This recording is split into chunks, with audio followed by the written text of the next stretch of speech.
Stand చేయకపోవడం అర్థమవుతుందా? మీరు పెద్ద అయిన తర్వాత మీకు తెలిసిన వ్యక్తులకు అందరికీ మన హ్యూమానిటీ మానవత్వంతో కంపల్సరీ స్టాండ్ ఎవరైనా తీసుకోకుండా ఉంటే మీ రోడ్ మీద కనిపిస్తే కంపల్సరీ చెప్పండి స్టాండ్ తీయండి. ఒక స్టాండ్ తీయకపోవడం వల్ల మాలో ఒకరికి కోల్పోయాను.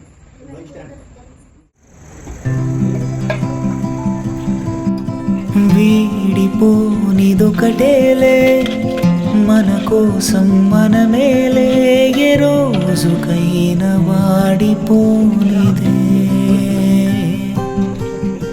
వీడిపోనిదొకటేలే మన కోసం మనమేలే, ఏ రోజుకైనా వాడిపోనిదే. ఈ మాట